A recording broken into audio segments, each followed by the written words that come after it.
Jumpa lagi di cerita misteri sambil ngopi. Kali ini cerita misteri malam Jumat mau bercerita yang dikirim oleh Bapak Karyo yang ada di kota Solo. Bapak Karyo ini mengkisahkan kisah nyatanya yang berjudul Diikuti Kunti Lanak. Cerita ini sangat menyeramkan.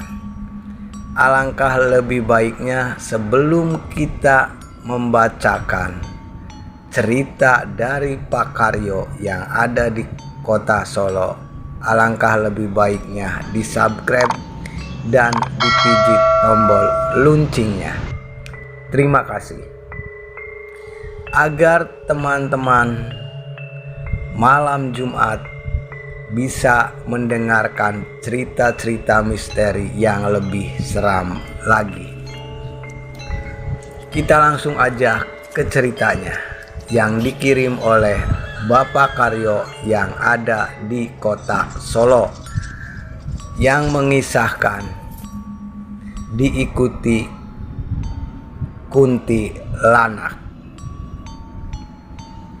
Selamat mendengarkan. Kisahnya bermula ketika seorang pedagang bakso, kita sebut saja pedagang bakso ini namanya Mas Karyo.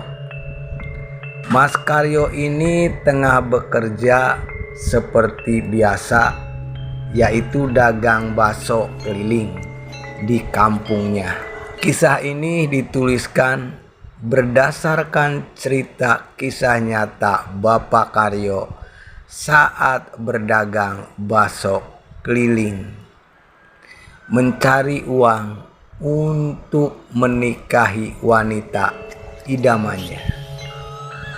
Wajar saja jika seorang laki-laki sangat bersemangat ketika memiliki niatan untuk menikahi wanita yang ia cintai.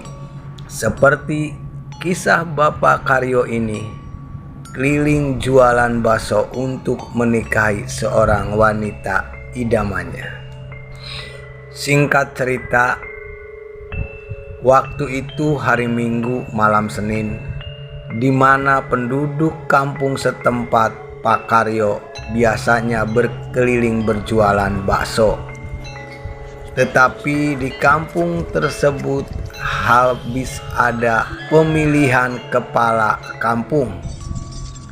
Menurut pengalaman Pak Karyo, di setiap malam Senin dagangannya selalu laris manis. Sehingga di malam itu Pak Karyo sengaja membawa stok bakso lebih banyak dibandingkan dengan hari-hari biasanya. Maklum saja, selain kejar setoran, harus bekerja keras agar segera bisa menikahi wanita idaman yang akan dilamar oleh Pak Karyo. Namun sepertinya harapan dan impian Pak Karyo di malam itu tidak bisa kesampaian, karena selain tidak terlihat warga yang berkumpul, malam itu suasana kampung tempatnya Bapak Karyo berjualan bakso keliling sangat sepi dibandingkan dengan hari-hari sebelumnya. Lantas Pak Karyo merasa kecewa dan beranggapan jika acara pemilihan ketua kampung di siang tadi membuat semua warga merasa lelah dan capek, sehingga memilih untuk istirahat di rumah dan tidur. Waktu itu menunjukkan pukul 21 malam. Belum semangkok pun terjual di malam itu bakso Pak Karyo.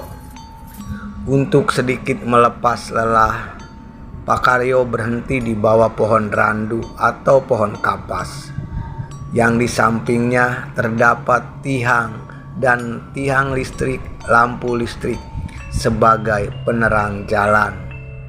Sambil melepas lelah, Pak Karyo memukul mangkok baksonya, berharap agar suaranya terdengar oleh warga sekitar. 1 menit, 2 menit, hingga 10 menit berlalu. Pak Karyo secara bertahap memukul bakso mangkoknya. Neng neng neng neng neng neng neng neng neng neng neng neng neng neng neng neng neng neng neng neng. Namun masih tak ada seorang pun yang terlihat keluar rumah untuk menghampiri Pak Karyo. Ya sudahlah, kali aja malam ini memang bukan rezeki Pak Karyo, gumam Pak Karyo dalam hatinya. Tak lama kemudian tiba-tiba terdengar olehnya suara angin gemuruh dari arah berlawanan dan seolah-olah menerpa sekeliling tempat Pak Karyo berhenti.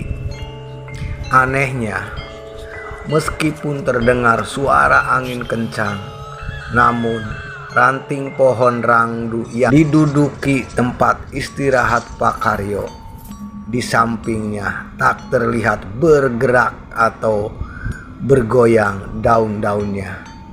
Pengalaman mistis ini yang Pak Karyo selama ini rasakan, juga di mana lampu penerang jalan yang berada di samping pohon randu mati secara mendadak.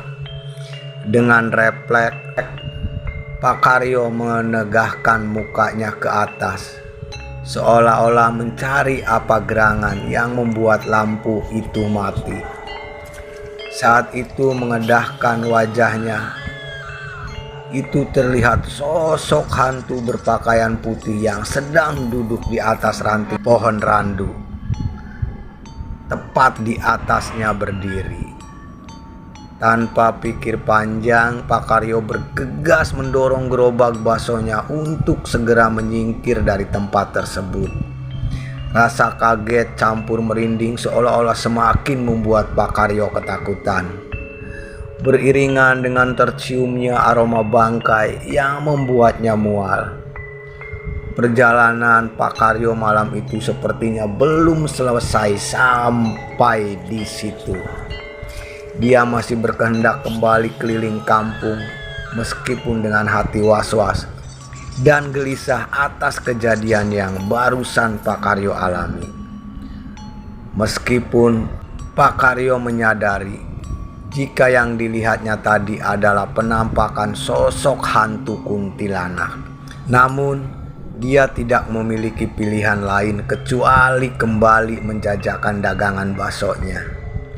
Setelah sekitar 15 menit mendorong gerobak, akhirnya terlihat pembeli pertama memanggil dan menghampirinya. "Mas Karyo, beli bakso dong." Sambil membuat bakso, Pak Karyo menceritakan perihal kejadian yang barusan dialami sama si pembeli. Yakin melihat sosok kuntilanak di pohon randu yang masih berada di kampung itu juga. Aneh dan kembali bikin merinding Pak Karyo. Kala itu tiba-tiba terciumnya aroma wangi semerbak layaknya bunga melati yang tengah mekar. Singkat cerita, pembeli telah masuk ke rumah dan Pak Karyo kembali mendorong gerobak baksonya sambil memukul-mukul mangkok sebagai pertanda seorang penjual bakso lewat. Tak lama kemudian terdengar suara seorang wanita dari arah belakang, seolah-olah meminta dirinya untuk berhenti. "Pak Karyo, beli bakso dong." Namun begitu Pak Karyo menolehkan wajahnya ke belakang, tak terlihat seorang pun. Padahal tadi ada yang memanggil, "Mas, bakso." Ternyata di belakang Pak Karyo tidak ada siapa-siapa. Bahkan Pak Karyo memandang sekeliling tempat tersebut, tidak ada seseorang pun. Kejadian ini sampai terulang sebanyak 3 kali. "Mas, bakso dong." Noleh lagi ke belakang, tidak ada siapa-siapa lagi. Mas Basodo noleh lagi ke belakang. Tidak ada siapa-siapa lagi. Dan pada panggilan terakhir, Pak Karyo melihat sosok wanita yang tidak begitu dia kenal berjalan mendekatinya dengan membawa sebuah mangkok kosong. Pak Karyo lantas berhenti karena Pak Karyo yakin wanita itu adalah seorang pembeli yang ingin membeli baksonya. Pak Karyo pun menunggu pembeli itu, dan seperti biasa Pak Karyo menunduk ke bawah untuk membesarkan nyala kompor apinya yang sedang dipakai agar air tempat merebus mie segera mendidih. Seusai membesarkan nyala kompor, Pak Karyo kembali berdiri dan menoleh ke arah wanita yang tadi memanggil dirinya, Mas Basodo. Namun apa yang terjadi? Dia mendapati Pak Karyo melihat sosok kuntilanak yang tadi tengah berdiri tepat di belakangnya. Saking takutnya, Pak Karyo bergegas mendorong gerobak tanpa menghiraukan air rebusan yang bertumpah ruah. Akhirnya gerobak bakso itu pun ditinggalkan karena Pak Karyo sangat takut selalu diikuti oleh kuntilanak. Itulah cerita malam Jumat, kisah nyata yang dikirim oleh Bapak Karyo yang ada di kota Solo. Terima kasih buat Bapak Karyo yang sudah mengirimkan ceritanya, dan ternyata ceritanya sangat menyeramkan. Buat kawan cerita malam Jumat sambil ngopi semuanya, alangkah lebih baiknya setelah mendengarkan cerita ini dipijit tombol subscribe dan loncengnya. Terima kasih. Tetap semangat, tetap berkarya, dan selamat beraktivitas.